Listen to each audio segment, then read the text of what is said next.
이제 역대상 28장 9절 10절 말씀을 가지고 새로운 시작을 위해 라는 제목으로 하나님의 말씀을 함께 묵상합니다. 주님을 만나기 전에 바울은 철저한 주님의 대적자였습니다. 그는 예수님이 그리스도이심을 부정했을 뿐만 아니라 예수님을 믿는 자들을 색출하고 체포해서 연행하고 핍박하는 것을 천직으로 여겼던 사람입니다. 만약 그의 일생이 그렇게 끝났다면 설령 그가 유대인 사이에서는 지성인으로 불렸을 망정 하나님 보시기엔 폭도에 지나지 않았을 것입니다. 그러나 다메섹 도상에서 주님을 만난 이후에 그는 온전히 주님을 쫓는 삶으로 일관하였고 그로 인해 그 이전의 삶의 의미와 가치도 새로워졌습니다. 주님을 만난 이후의 삶. 그러나 그의 모든 이제 삶이 오늘 그리스도 안에서 이전의 삶으로까지 소급된 것, 바로 그것은 과거에까지 거슬러 올라가서 미치게 된 그런 삶으로 오늘 바울은 새롭게 되어지는데요. 그는 본래 유대교 신봉자로 구약 성경에 능통했기에 주님의 복음으로 구약을 재해석할 수 있었고 유대교 최고의 랍비 가말리엘 문화생이었기에 신약 성경을 기록할 지적 능력을 소유하고 있었습니다. 그는 그리스도인들을 핍박하는 자였기에 자신을 핍박하는 자들을 긍휼히 여기며 사랑할 수 있었고 반대자들을 돌로 칠 정도로 격정을 지닌 자였기에 그 격정으로 날아오는 돌을 두려워하지 않았으면 물론이요 끝내는 주님을 위해 기꺼이 참수형마저 당할 수 있었습니다. 이처럼 그의 죽음과 함께 쓰레기처럼 무의미하게 폐기되었을 그의 그릇된 삶의 경험은 주님 안에서 주님을 위한 새로운 삶의 토대로 선용되었습니다. 그런 의미에서 그의 고백은 우리에게 큰 격려와 소망을 안겨다 주는데요. 로마서 8장 28절입니다. 우리가 알거니와 하나님을 사랑하는 자, 곧 그의 뜻대로 부르심을 입은 자들에게는 모든 것이 합력하여 선을 이루느니라. 여기에서 모든 것이 합력하여 선을 이룬다는 구절의 원문을 직역하면 모든 것이 선을 위해 함께 역사한다는 말입니다. 우리가 주님과 동행할 때 주님 밖에서 그릇 행하였던 우리의 지난날까지도 그리스도 안에서 합력하여 선으로 소급된다는 것은 얼마나 큰 위로와 격려입니까? 이처럼 인생이 소급의 대상임을 깨달으면 인간의 일생 중 중요치 않은 과정이 없지만 그러나 마지막 마무리의 중요성을 새삼 인식하게 됩니다. 시작은 매우 중요합니다. 시작은 전체의 방향과 성격을 규정지어 주기 때문입니다. 그러나 마무리는 더욱 중요합니다. 마무리의 질과 수준은 그 이전의 전체 과정으로 소급되기 때문이고 인생의 마무리가 반드시 진리 안에서 이루어져야 할 까닭이 바로 여기에 있기 때문입니다. 열왕기상 1장 도입부는 다윗의 말년에 대해 증거해주고 있습니다. 열왕기상 1장 1절 2절입니다. 다윗 왕이 나이가 많아 늙으니 이불을 덮어도 따뜻하지 아니한지라 그의 시종들이 왕께 아뢰되 우리 주 왕을 위하여 젊은 처녀 하나를 구하여 그로 왕을 받들어 모시게 하고 왕의 품에 누워 우리 주 왕으로 따뜻하게 하리이다 하고 드디어 다윗 왕도 늙었습니다.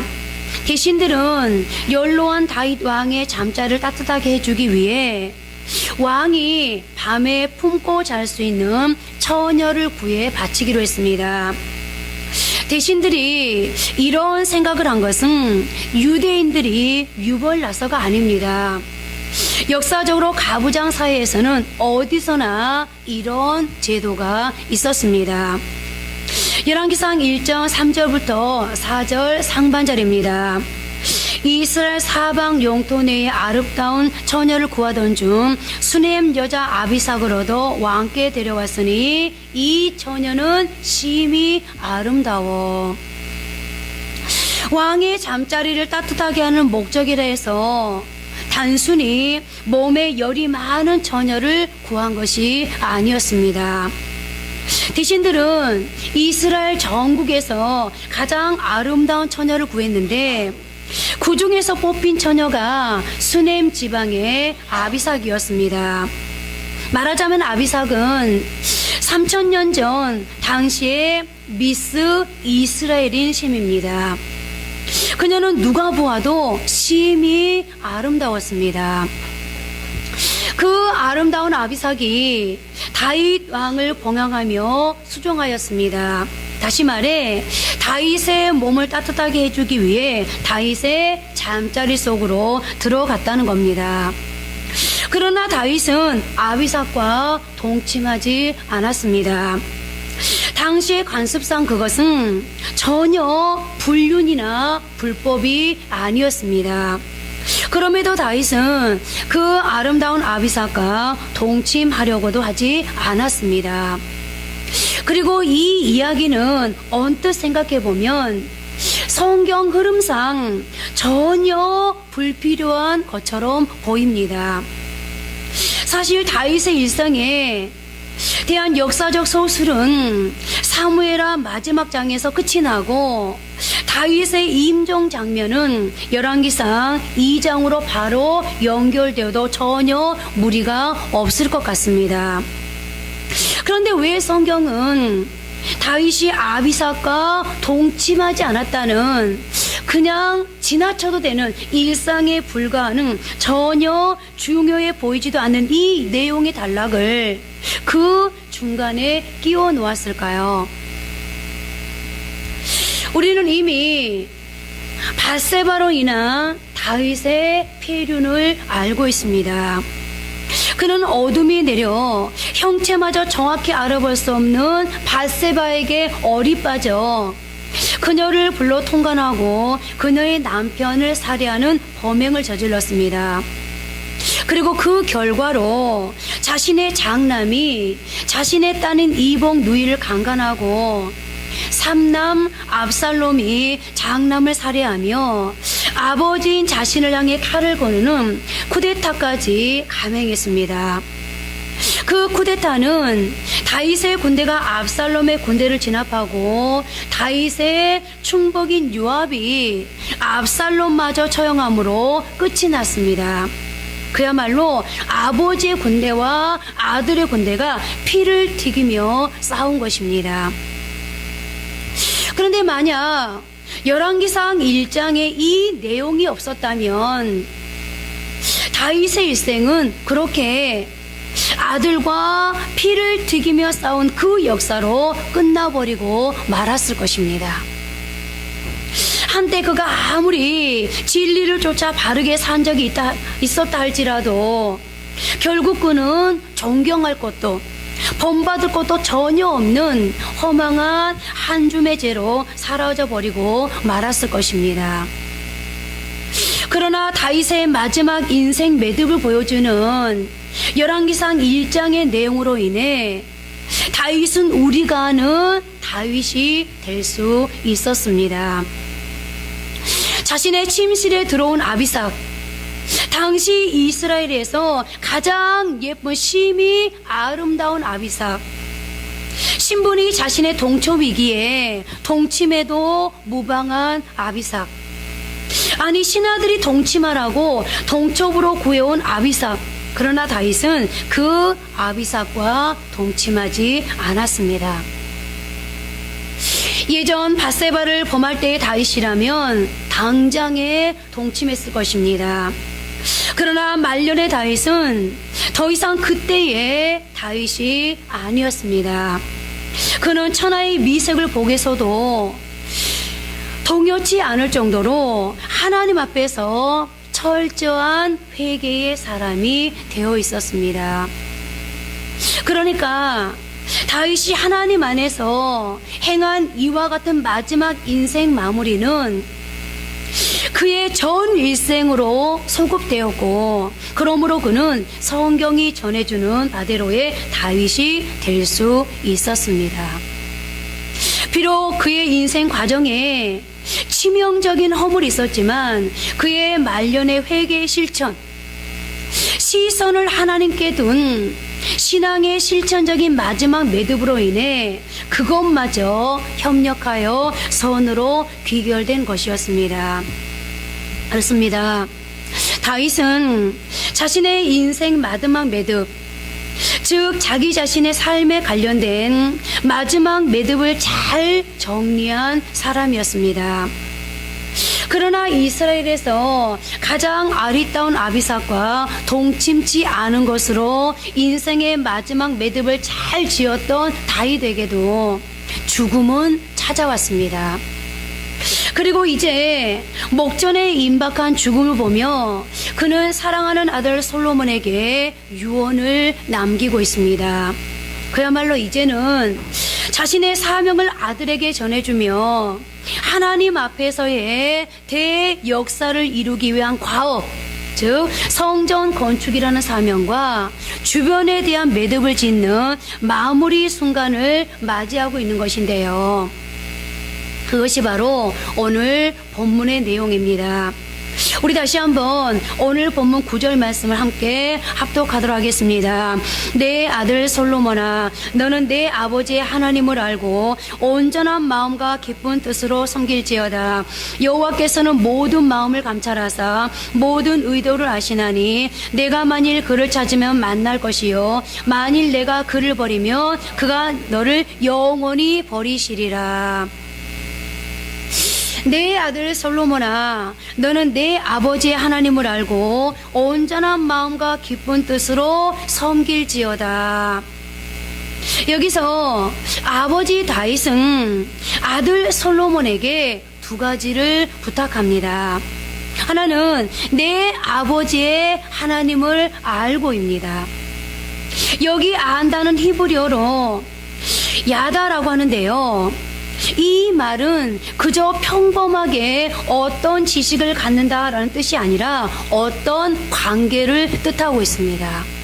그러니까 다윗은 솔로몬에게 내 아버지 하나님을 알라라고 한 것은 다윗 자신이 한평생을 통해서 하나님과의 관계 속에서 체험해온 그 하나님을 알라는 것입니다.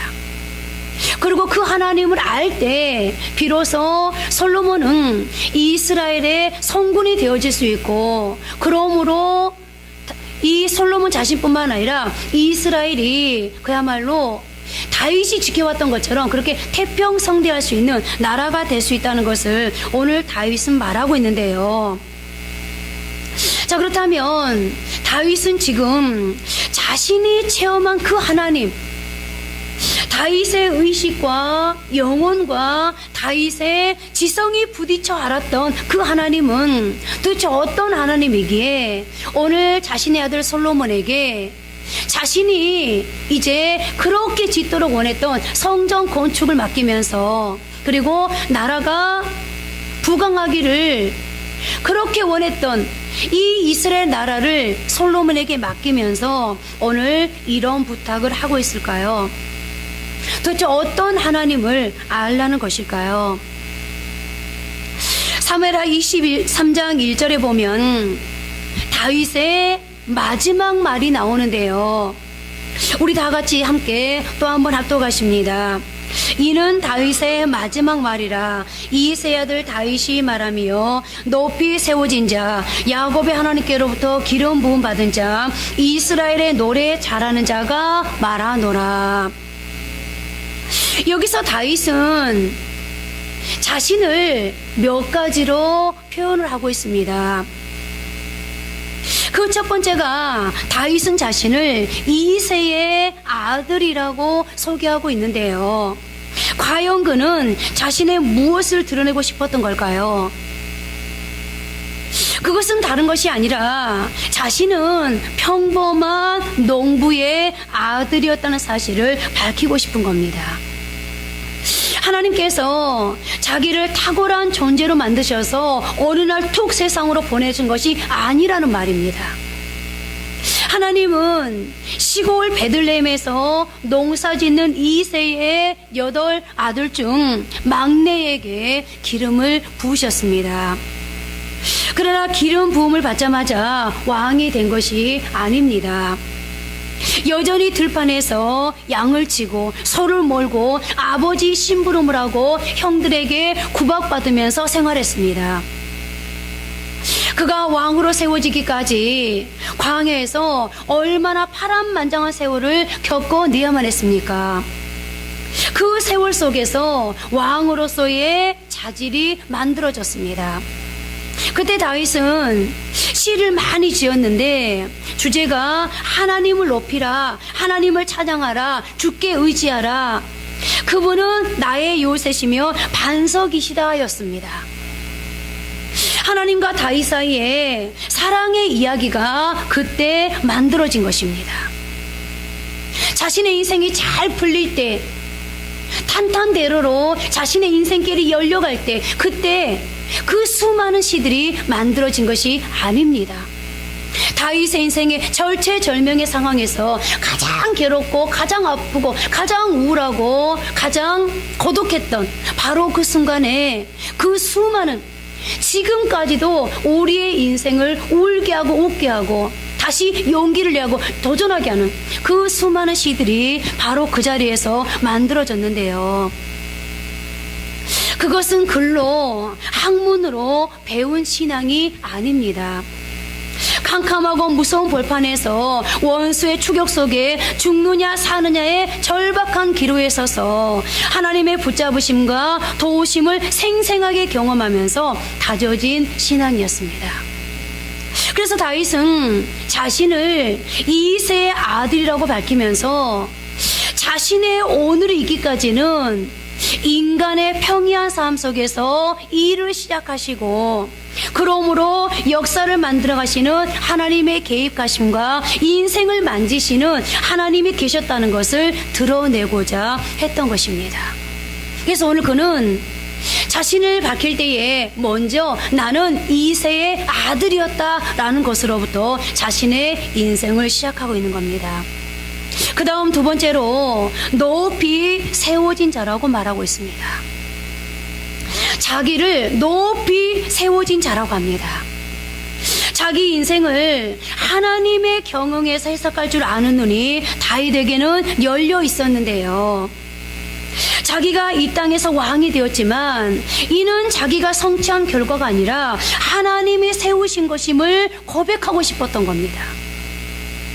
사람은 높은 자리에 올라가고 잘 되면 전부 자기가 열심히 해서 잘 된 거고 그럴 만한 이유가 있어서 거기까지 갔다고 생각하기 쉽습니다. 그러나 다윗은 하나님이 자신을 높이신 것을 알고 있었고, 그는 인생의 마지막, 이미 왕이 되었고 이미 세워진 상태였고 수많은 사람들에게 존경과 높임을 받는, 부러움을 사는, 부러움의 대상이 된 지금 인생의 말년에 높아진 그 순간에까지도 그는 하나님을 높이고 있는 것입니다. 물론 다윗 역시도 이것을 깨닫기까지는 파란만장한 인생을 겪어야만 했습니다. 그러나 그 과정을 통해 그는 알았습니다. 하나님이 인생을 세워야 한다는 것은 말입니다. 그리고 그는 지금 그것을 말하고 있는 것입니다. 그 다음 세 번째로 그는 기름 부음 받은 자라고 말하고 있습니다. 그런데 그냥 기름 부음 받은 자라고 말하지 않고 야곱의 하나님께로부터 기름 부음 받은 자라고 자기를 소개하고 있습니다. 왜 이삭의 하나님도 아니고 아브라함의 하나님도 아닌 야곱의 하나님일까요? 하나님 앞에 어떤 수식어가 붙은지에 따라 이 사람이 지금 어떤 하나님을 고백하고 싶은지가 드러난다고 볼 수 있는데요. 그렇다면 오늘 다윗이 말하고자 하는 야곱의 하나님은 어떤 하나님일까요? 야곱이 야곱에서 끝나는 것이 아니라 야곱의 인생이 이스라엘이 되기까지, 이스라엘의 인생이 되기까지 하나님은 부단히 그의 인생에 개입하셨습니다. 하나님의 함께 하심을 야곱만큼 잘 설명할 수 있는 인생은 없습니다. 그래서 말라기에 이게 하나님이 우리를 사랑하시는 겁니까? 라고 항변하는 이스라엘 백성들의 질문에 하나님이 어떻게 답하십니까? 내가 야곱은 사랑하고 에서는 미워했다 라고 말씀하십니다. 사랑하고 미워하는 것이 정서적인 기준이다 라고 하나님께서 말씀하고자 하는 것이 아니었습니다. 그것은 하나님이 인생을 다루시는 방법을 이야기하고자 하는 것이었는데요. 그러니까 야곱의 하나님이라는 이 말은 내가 너를 부르고 택한 이상은 너의 인생을 너의 마음대로 가도록 두지 않겠다. 너를 붙들어서 내가 원했던 그림이 나올 때까지, 아니 내가 원했던 너의 인생을 계획하고 설계했던 그 그림이 완성될 때까지 너를 깎고 빚고 쓸고, 그러므로 내가 원하는, 내가 쓸 수 있는 나의 사람으로 만들어 놓겠다는 하나님의 고집스러움을 말하는 것입니다. 그래서 우리는 하나님과 야곱 사이에 대충돌을 보게 되는데요. 여러분, 조금 전에 말씀드렸던 것처럼 하나님은 야곱의 인생을 향해서 하나님의 계획, 하나님의 설계를 가지고 계셨습니다. 그런데 야곱이 하나님의 그 계획대로, 하나님의 그 설계대로 살지를 않는 겁니다. 그래서 하나님은 야곱의 인생 가운데 개입할 수밖에 없었고, 하나님의 그 계획과 하나님의 그 설계, 하나님이 완성하기를 원했던 그 그림대로 야곱을 계속해서 연단하시고 훈련해 가시고 하나님께서 그를 만들어 가시고 빚어 가시는데요. 그러다 보니까 야곱과 하나님 사이에서 계속해서 스파크가 튑니다. 충돌이 일어납니다. 우리가 야복강에서도 하나님과 야곱이 한판 씨름을 했던 것을 알고 있고요. 그만큼 야곱은 대단히 질긴 사람이었습니다. 우리가 성경을 보면 어떤 사람은 하나님이 빚어가실 때 하나님의 요구에 순적하게 반응한 사람이 있고, 어떤 사람은 하나님께서 나를 빚고 있다는 것, 내 인생을 개입하시고 내 인생을 만지셔서 내 인생을 만들어가고 있다는 것을 알면서도 아주 질기게 하나님 앞에 대항하는 사람이 있습니다. 그런 사람이 바로 오늘 야곱이었습니다. 그래서 우리는 야곱의 일생 속에서 그의 질기디 질긴 마지막 하나까지 포기하지 않는 악한 집념을 보게 되는데, 그럼에도 하나님이 야곱을 하나님의 사람으로 만들어 가시고 축복의 사람으로 준비시켜가는 그런 역사를 보게 됩니다. 그리고 다윗은 지금 그 야곱을 만드신 하나님이 자기도 그렇게 만들어 가셨다는 것을 오늘 이 마지막 말을 통해서 수많은 사람들 앞에 고백하고 있는 것입니다. 그리고 그는 마지막 네 번째로 노래 잘하는 자라고 하며 스스로를 노래 잘하는 자로 자신을 소개합니다. 이는 다윗이 노래를 잘했다는 얘기도 됩니다만, 그런데 이 말 속에는 하나님의 자랑스러움이 들어있습니다. 다윗은 일만 열면 하나님을 노래했습니다. 어쩌면 다윗의 입에 이런 노래가 있었기 때문에 다윗은 그 고난의 순간순간을 견디고 이겨냈는지도 모르겠습니다만 어찌됐든 하나님의 놀라운 능력과 도우심과 구원을 무수히 경험한 다윗은 나의 반석, 요새, 건지시는 자, 피할 바위, 방패, 구원의 뿔, 산성 등 하나님을 다양하게 노래로 표현했습니다. 이 성으로는 감히 헤아려 나올 수 없는 어마어마한 시어들이 다윗의 입을 통해서 악기를 통해서 아름다운 노래로 표현되어 나왔습니다.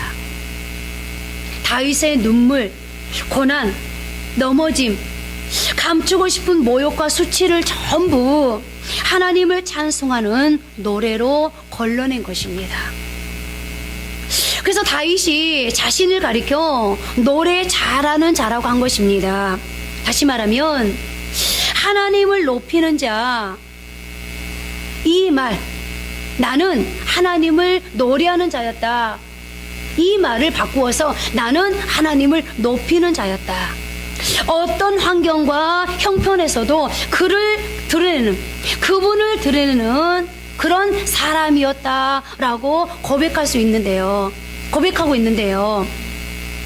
그런데 다윗이 진짜 하고 싶은 말은 자신의 온 생애가 다 이렇게 노래가 되었는데, 그런데 그 노래는 자신으로 인해서가 아니라 하나님으로부터 말미암았다는 것입니다. 그러니까 자신들이 지금까지 하나님을 고백했던 수많은 노래는 자신으로부터 나온 것이 아니라 하나님으로부터 나왔다. 하나님께서 내게 지혜를 주셨기 때문에 내가 그렇게 하나님을 표현하고 노래할 수 있었다라는 거죠. 그래서 그는 사무엘하 23장 2절에서 이렇게 고백합니다. 여호와의 영이 나를 통하여 말씀하시며 그의 말씀이 내 혀에 있도다. 그렇습니다. 다윗은 이런 하나님, 즉 이새의 아들로 농부이고 목동이었던 자신을 높이 세워 야곱의 하나님께로부터 기름 부어 왕으로 세워주시고 자신에게 지혜 주셔서 하나님을 노래하는 자로 축복하신 하나님, 그 하나님을 자신의 전 생애를 통해 체험했던 것입니다.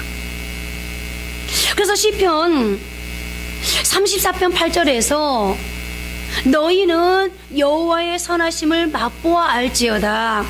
그에게 피하는 자는 복이 있도다 라고 말할 수 있었던 것인데요. 그런데 이 말은 다윗이 그 생애가 순탄하고 아름다웠던 시점에 노래한 고백이 아니었습니다. 이방의 아비멜렉 군중 앞에서 그의 생명이 경각에 달렸을 때, 그의 생명이 위태로웠던 순간, 그 어려움의 역경 속에서 하나님을 의지했더니 하나님이 그와 함께 하시고 그 능력을 나타내신 것을 바라보며 한 고백입니다. 그리고 이제 그 하나님 때문에 삶의 의미를 찾을 수 있었던 다윗은 자기 생애의 마지막 순간에 사랑하는 아들에게 정치적인 철학과 치세의 정략을 남기기를 원하지 않았습니다. 그의 생애의 마지막 가장 중요한 하나님을 이 생애의 마지막 순간에 수많은 하나님으로 인한 체험을 가지고 있는, 인생이 어떨 때 가장 잘 되는지, 인생이 어떨 때 가장 축복되는지, 어떻게 할 때 인생이 세워지는지, 그 세워진 인생이 어떻게 할 때 지켜져 갈 수 있는지, 어떻게 할 때 하나님의 축복이 유지되어지는지, 그 답을, 비밀을 알고 있었던 다윗은 자신의 사랑하는 아들 솔로몬에게 이 모든 인생의 노하우, 비밀을 남겨주고 싶었던 겁니다. 뿐만 아니라 그 하나님을 솔로몬이 바로 알아야 자신처럼 하나님을 의지하게 될 것이고, 그때야 비로소 하나님의 나라 이스라엘은 축복의 나라로 지켜질 것이기 때문이었습니다. 더 나아가 자신은 자신의 삶으로 배운 그 하나님을 솔로몬에게 온전한 마음과 기쁜 뜻으로 섬기라고 말합니다. 여러분, 하나님을 지식으로 아는 것은 누구나 다 할 수 있습니다. 또 어떤 경우에 나는 하나님을 체험했어, 하나님을 경험했어, 내가 내 인생의 절체절명의 상황 속에서 나는 하나님을 경험할 수 있었어. 그런데요, 그 경험이 정말로 내가 말로만 하는 경험으로 끝나는 것이 아니라 그 고백이, 그 경험의 간증이 우리의 삶에서 진짜 경험되어지려면 어디에까지 그 경험이 이어져야 될까요? 우리가 온전한 마음으로 하나님을 높여드리는 자리까지 갈 때 그 간증이 진짜 간증이 될 수 있고 그 체험이 우리를 이끌어가는 진짜 체험이 될 수 있습니다. 오늘 다윗은 그 진리를 알고 있었습니다. 아무리 다윗이 자신이 말하고 있는 이 하나님, 내 아버지의 하나님을 알고 만약에 솔로몬이 자신의 하나님, 다윗 하나님, 하나님을 안다 할지라도 그것을 삶으로 연결시키지 않으면 결코 솔로몬의 인생은 승리할 수 없다는 것, 솔로몬의 인생은 축복의 인생이 될 수 없다는 것을 오늘 다윗은 알고 있었기 때문에 내 아버지의 하나님을 알아라 라는 데서 자신의 마지막 유언을 그치지 않습니다. 더 나아가 어디에까지 발전을 시킵니까? 온전한 마음으로 그 하나님을 뭐하라? 섬겨라. 자, 그런데요, 여기 온전하다는 것은 나누어지지 않는 마음이라는 뜻을 가지고 있습니다. 그리고 기쁜 뜻이라는 것은 말 그대로 강요된 것이 아닌 자발적인 것, 즉 마음에서 우러나오는 자발적인 뜻으로 하는 것을 말하고 있는 것입니다. 한마디로 나누이지 않는 기쁜 마음으로 하나님을 섬기라는 것입니다. 그렇습니다. 이것은 다윗이 그냥 하는 말이 아니었습니다. 다윗 자신이 그렇게 나누이지 않는 기쁜 마음으로 하나님을 섬길 때마다 하나님은 다윗의 그 나누이지 않는 기쁜 마음으로 하나님을 높여드리고 섬겨드리는 것을 하나님은 외면하지 않았습니다. 공짜로 받지 않았습니다. 수많은 기적으로 다윗 자신의 삶을 축복해 주셨습니다. 조금 전 사무엘하 23장 1절에서 자신의 생애에 대해 말하고 있는 것처럼 말입니다. 그리고 이제 다윗은 자신의 가장 사랑하는 아들 솔로몬이 하나님을 알고 온전한 마음으로 섬김으로 자신처럼 그렇게 축복의 삶을 살길 바랬고, 더 나아가 그 마음으로 하나님을 섬겨 하나님의 성전이 아름답게 세워지기를 원했으며, 하나님의 나라 이스라엘이 솔로몬이 지켜가는 신앙으로 인해서 하나님이 기뻐하는 부국 강병을 이루는 나라로 세워져 가길 원했습니다. 그래서 오늘 다윗은 자신의 인생의 마지막 매듭을 자기 자신은 회개에 합당한 열매를 맺는 것으로 자신의 삶을 마지막 마무리 매듭을 짓고 있고, 더 나아가 사랑하는 아들에게 이렇게 살아라 라고 자신의 삶을 마무리하고 있는 겁니다. 이제 말씀을 맺겠습니다.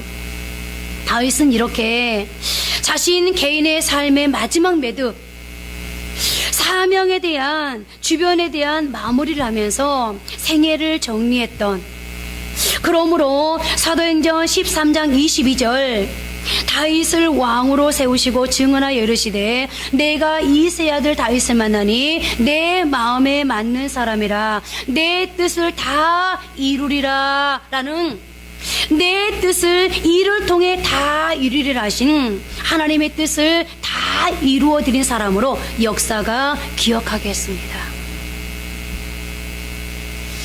오늘을 사는 우리에게도 하나님이 이루시고자 하는 하나님의 뜻이 있습니다. 그리고 우리는 지금 2018년도를 이틀 앞둔 시점에 와 있습니다. 한 해를 마무리하는 시간에 와 있는 것입니다.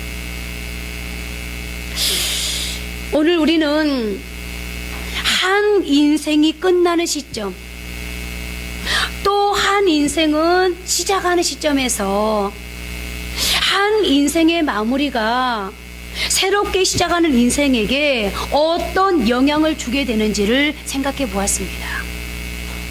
그리고 그것은 마무리의 매듭을 잘 맺는 사람에게 또 다른 시작이 있다는 것을 말해주는 것이었습니다. 아니, 지금까지의 삶이 어떠했다 할지라도 마지막 마무리의 매듭을 잘 정리하는 것은 그 사람의 과거에까지 거슬러 올라가서 영향을 미치게 된다는 것을 오늘 다윗을 통해서 우리는 배웠습니다. 오늘 여러분은 새로운 시작을 위해 이 한 해를 어떻게 마무리하시겠습니까? 지금 이 시간, 이 상황 속에서 마무리를 어떻게 하느냐가 나의 과거까지 소급되어진다면 우리에게 어떤 마무리가 있어야 할까요? 의미 없는 마무리는 의미 없는 시작을 불러온다면 여러분은 오늘 이 시간을 어떻게 마무리하시겠습니까? 마지막 시간을 잘 매듭 짓는 사람이 과거의 삶까지도 의미 있는 시간으로 소급시킬 수 있다는 것, 그리고 미래의 시간까지도 의미 있게 살아낼 수 있다는 것을 다시 한번 기억하면서 마지막 이 시간을 잘 매듭 지을 수 있기를 바랍니다. 아마 세상에 수많은 사람들은 연말이라고, 이 연말을 잘 보내야 된다면서 아마 어쩌면 그동안에 만나지 못했던 사람 만나고 세상의 방법으로 이 마지막 시간을 매듭 지을 수도 있겠습니다만, 오늘 여러분 예배를 마치고 집에 돌아가셔서 조용한 시간 한번 가져보십시오. 하나님은 우리에게 임마누엘이라고 자신을 밝히셨습니다. 내가 너와 함께한다. 조용한 시간 속에서 하나님은 나의 일련의 시간 속에 나와 어떻게 동행하셨는지를 한번 여러분들 메모해 보십시오. 하나님은 우리에게 에벤에셀의 하나님이라고 말씀하십니다. 하나님이 여기까지 우리를 도우셨다. 2018년을 살아오면서 하나님은 어떤 형태의 에벤에셀로 나를 도우시며 왔는가 한번 메모해 보십시오. 하나님은 여호와 라파라고 말씀하십니다. 나 여호와는 치료하는 여호와라. 2018년에 하나님은 내 인생의 어떤 부분에서 나를 회복시켜 왔는가 메모해 보십시오. 하나님은 여호와 니시라고 말씀하십니다. 내가 2018년을 살아오면서 내 자신과 싸우고 외부의 수많은 상황들과 싸우며 왔는데 그때 하나님은 내게 어떤 승리를 가져다 주었는가 메모해 보십시오. 그리고 더 나아가 나는 2018년도에 하나님의 어떠한 여호와 일이 되신 준비하심 속에서 살아왔는가를 메모해 보십시오. 그러면 여러분들이 2019년도가 나옵니다. 그러면서 여러분들 계속해서 쭉쭉쭉 이어서 나의 2019년도에는 하나님이 내게 어떤 임마누엘로 동행해 주시길 원합니다. 2019년도에는 하나님이 내게 어떤 에벤에셀 되어지길 원합니다. 2019년도에 하나님이 내게 어떤 여호와 라파가 되어지길 원합니다. 어떤 여호와 니시가 되기를, 어떠한 여호와 이레가 되기를 원합니다. 여러분들 2019년도를 또 한번 메모해 보십시오. 이렇게 여러분 2018년을 마무리하고 2019년을 시작하는 사람과 아무 생각 없이 2018년을 마무리하는 사람과 어찌 같을 수가 있겠습니까? 여러분, 2018년을 마무리하기에 바쁘시겠습니다만 하나님 앞에 이거 마무리하는 것보다 더 바쁜 일이 어디 있을 수 있겠습니까? 여러분들, 이제는 좀 생각하면서 합시다. 이제는 좀 묵상하면서 합시다.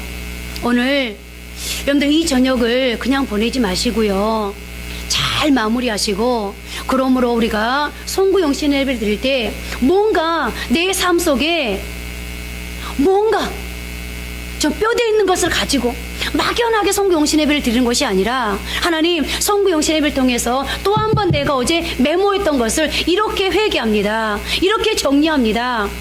그런 이 송구영신 예배, 더 나아가서 내가 메모하다 보니 나의 2019년도에는 이러이러한 바람, 이러이러한 소원이 생겼습니다 라고 뭔가 심지를 가지고, 뼈대를 가지고, 소원을 가지고, 중심을 가지고 드릴 수 있는 예배, 그런 예배가 되어질 때에 여러분의 2019년도는 지금까지 다른 새로운, 그야말로 새해가 되지 않겠습니까? 오늘 이 시간을 잘 마무리하시고, 그러므로 복된 새해를 맞이할 수 있는 저와 여러분이 되어지기를 주님의 이름으로 축복합니다. 이제 우리 다 같이 한번 기도하시겠습니다. 이 시간에 여러분들 밑그림을 그리십시오. 오늘 저녁에 가면 나는 어떤 임마누엘을, 에베네셀을, 여호와 라파를, 니시를, 그리고 이레를 고백할 것인가. 우리 여러분들 조용히 이 시간에 2018년에 어떤 목사님은 마지막 예배를 한 해를 감사로 마무리합시다. 어떤 목사님은 한 해를 용서로 마무리합시다. 어떤 목사님은 한 해를 사랑으로 마무리합시다. 여러분은 어떤 마무리가 되어지길 원하십니까? 이 시간에 한 해를 조용히 묵상하면서 하나님 앞에 한번 기도할 수 있었으면 좋겠습니다. 우리의 2018년도는 어떤 해였습니까? 하나님, 어떤 모습으로 살아왔습니까? 하나님, 우리는 해가 바뀔 때마다 하나님 앞에 수많은 결심을 합니다. 다짐을 합니다. 결단합니다. 올해만큼은 하나님이 기뻐할 수 있는 삶으로 살아보리라. 올해만큼은 내가 실패도 실수를 줄이는 그런 한 해로 살아보리라. 올해만큼은 하나님 안에서 복 받을 수밖에 없는, 아니 하나님께서 복 주실 수밖에 없는 그런 시간으로 살아보리라. 그런데 아버지 하나님, 우리에게 수많은 결단이 있고 결심이 있고 각오가 있고 그리고 소원이 있었음에도 불구하고 그에 합당한 열매를 맺지 못한 그런 삶을 살았음에 분명합니다. 그래서 마음속에 하나님 후회만 남습니다. 그리고 2018년을 마무리하면서 하나님 앞에 섰더니 너무너무 죄송한 것뿐입니다. 하나님, 이것도 죄송하고 저것도 죄송하고, 하나님이 2018년이라는 시간을 또 한 번 기회로 주셨는데, 365일이라는 시간을 또 한 번 하나님께서 기회로 주셨는데, 하나님은 열심히 내게 일해 주셨는데 내가 그 하나님의 열심을 내 삶으로 받아들이지 못함으로 하나님, 죄송한 것밖에 고백할 것이 없는 하나님, 이 순간 이 자리에 섰습니다. 그러나 하나님은 너 2018년 그렇게 살았지, 두고 봐, 내가 너 2019년은 어떻게 하는지 두고 봐 라고 말씀하지 않습니다. 또 한 번 우리에게 기회를 주십니다. 하나님, 2018년을 잘 마무리하라고. 하나님, 이 마무리, 아버지 하나님, 2018년의 매듭을 하나님 잘 지으라고 또 한 번 우리에게 기회를 주십니다. 하나님, 다윗이 잘 살았다가 그의 인생 말년에 밧세바를 통하여서 하나님 앞에 범죄하고 하나님의 말씀에 불순종하여 인구조사를 함으로 하나님, 그의 장남이 하나님 다윗의 딸을 강간하고 압살롬이 쿠데타를 일으키면서 하나님 다윗의 인생 말년이 참으로 부끄러울 수밖에 없는 그런 말년이었습니다. 그러나 그런 다윗이었음에도 불구하고 그가 하나님 자신에게 동침하라고 자신의 몸을 따뜻하게 하라고 하나님이여 이제 구해주었던 아비삭과 동침하지 않으므로 그가 마지막 회개의 열매를 맺음을 통하여서 하나님 그 다윗의 마지막 매듭은 하나님 그의 과거에까지 거슬러 올라가 영향을 미치게 되었습니다. 잘못 살았던 인생까지도 그의 마지막 매듭이 하나님 다 그야말로 다윗에게서 지워주는 하나님 그 마지막 매듭이 다윗의 그 잘못을 지우는 지우개가 되어 주었습니다. 하나님 우리가 지금이라도 이제라도 하나님 앞에서 2018년을 잘 매듭 지으면 마무리하면 설령 우리가 2018년을 잘못 살았다 할지라도 이 마지막 매듭이 하나님이여 과거에까지 거슬러 올라가서 영향을 미침으로 과거의 모든 잘못을 지워주는 지우개가 되지 않겠습니까? 하나님 오늘 하나님께서 우리에게 또 한 번의 시간을 주셨사오니 주여 하나님 앞에 이 하루를 통하여서 아니 내일 한날을 통하여서 잘 매듭 짓게 하시고 하나님 그러므로 말미암아서 또 한 번 2019년도를 기대하며 달려갈 수 있는 복 있는 삶들 될 수 있도록 주여 도와주옵소서. 하나님 또한 우리가 우리 인생을 잘 매듭 지으면 하나님 매듭 짓는 거기에서 과거에까지 거슬러 올라가 영향을 미치는 거기에서 끝나지 아니하고 우리에게 분명한 것은 새로운 미래가 열린다는 것입니다. 오늘 다윗이 자신의 인생을 잘 매듭 지으니 하나님 그 매듭은 솔로몬에게까지 연결되지 않습니까? 하나님 오늘 매듭 마무리 잘함을 통하여서 내 아버지 하나님 인생 가운데 주어지는 2019년도가 주여 새롭게 열릴 수 있도록 축복해 주옵소서. 하나님 신명기 34년 10절은 이렇게 말씀을 기록합니다. 그 후에는 이스라엘의 모세와 같은 선지자가 일어나지 못하였나니 모세는 여호와께서 대면하여 아시던 자요. 하나님 모세가 아버지 하나님 40년의 시간을 이스라엘 백성들을 이끌었지만 그는 아버지 하나님 가나안에 들어가지 못합니다. 그러나 그럼에도 불구하고 하나님의 뜻을 잘 받들어 마지막 매듭을 잘 지었더니 하나님께서 아버지 하나님 모세에게 어떤 아버지 하나님의 결산서를 내밉니까? 나는 그를 안다. 내가 너를 안다. 하나님 이것이 모세를 향한 하나님의 마지막 결산서였습니다. 하나님 우리가 오늘 2018년도를 잘 아버지 하나님 매듭짓고 마무리함을 통하여서 하나님께로부터 이 2018년도 결산서를 받게 도와주옵소서. 내가 너를 안다. 내가 너를 안다. 내가 너의 삶을 안다. 내가 너의 현재와 미래를 알고 있다. 하나님 그렇다면 하나님께서 나에게 내가 너를 안다라고 말할 때 하나님이 나를 안다는 데서 그치겠다는 겁니까? 아닙니다. 하나님이 책임져 주겠다는 말 아니겠습니까? 하나님 오늘 내일 마무리를 잘함을 통하여서 하나님이 내게 2018년도 결산서가 너는 실패했어, 실수했어, 너는 내 뜻대로 살지 않았어, 너는 죄인이었어, 엉망이었어 라고 결산서를 내미는 것이 아니라 그래 너 2018년도 참 힘들게 살았지, 어렵게 살았지, 때로는 나를 안타깝게 하고 때로는 내 마음을 슬프게 했지. 그런데 네가 마무리를 잘했구나. 그러므로 내가 너에게 결산서를 주마. 내가 너를 안다. 내가 너의 미래를 안다. 내가 너를 책임져 줄게. 하나님 그 결산서를 가지고 그리고 아버지 하나님 미래의 약속에 대한 하나님의 약속을 가지고 보증서를 가지고 하나님 2019년을 시작할 수 있도록 하나님 도와주옵소서. 우리의 송구용신 예배가 하나님 앞에 부끄럽지 않는 하나님을 감동시키는 하나님을 일하시게 만들 수 있는 송구용신 예배가 되게 하옵소서. 하나님이 도와주실 것을 믿고 예수님 이름으로 기도합니다. 아멘.